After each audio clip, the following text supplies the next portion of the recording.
안녕하세요. 사람을 더 건강하게 인강한의원 최소우 원장입니다.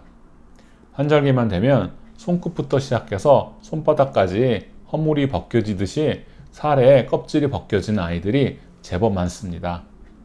소아 때부터 시작하는 이 증상은 20대까지 이어지기도 합니다. 가볍게는 손끝부터 조금 벗겨지다가 다시 아물기도 하는데, 심할 때는 손바닥까지 다 벗겨지고 말라서 피가 나기도 합니다. 이번 영상에서는 왜 이런 증상이 생기는지와 어떻게 치료하고 관리해야 하는가를 말씀드리려고 합니다.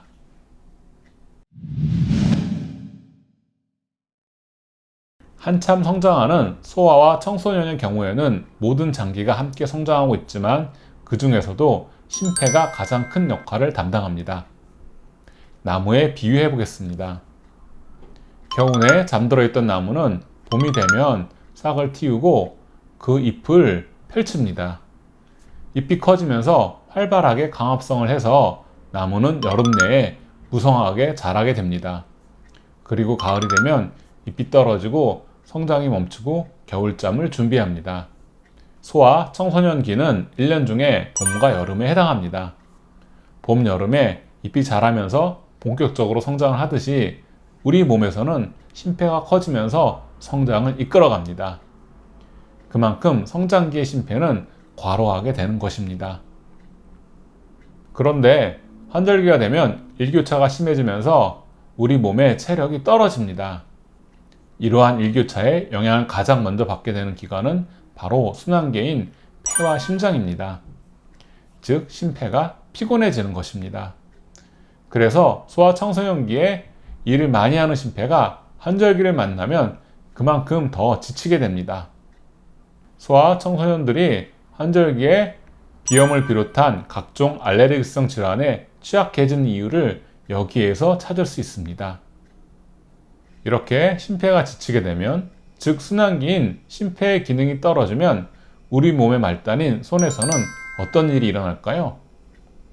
성장을 위해서는 손의 조직까지 혈액순환을 통해 필요한 산소와 영양분을 충분히 보내주어야 합니다. 심폐가 지치게 되면 이러한 공급이 원활하지 않습니다. 그렇게 되면 나뭇잎이 시들듯이 우리 몸의 말단인 손끝 내의 조직이 쭈글쭈글해지면서 손의 겉의 조직과 박리가 됩니다. 손의 허물이 벗겨지게 되는 것입니다. 심폐기능 저하로 인해 손에 허물이 생긴다면 여러 가지를 유추해 볼 수 있습니다. 환절기마다 손의 껍질이 벗겨지는 아이는 비염과 감기를 비롯한 환절기 질환에 잘 걸릴 수 있습니다. 성장을 위해 열심히 일을 해야 할 심폐가 지쳐 있으므로 성장도 정체될 수가 있습니다. 소아와 청소년기에 심폐기능 저하로 인해 손끝이 벗겨지는 것과 같은 원리로 얼굴에도 나뭇잎이 누렇게 되는 듯한 색이 나타날 수 있습니다.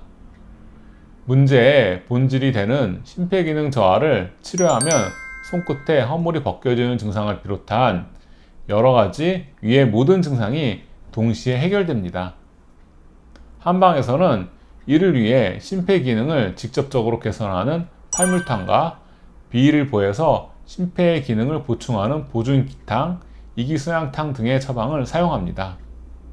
제 임상 경험상 위의 처방을 체질에 맞게 사용하면 열흘 이내로 손에 허물 벗겨지는 현상이 절반 이상 개선되는 것을 확인할 수 있었습니다. 아울러 식욕이 증진되면서 전체적인 면역력이 개선되어 환절기 질환이 함께 치료되거나 예방됩니다. 한방치료와 함께 운동을 꼭 병행하는 것이 좋습니다. 성장기에는 운동을 통해 심폐기능을 활성화시키면 심폐기능이 저하되는 것을 막을 수 있기 때문입니다.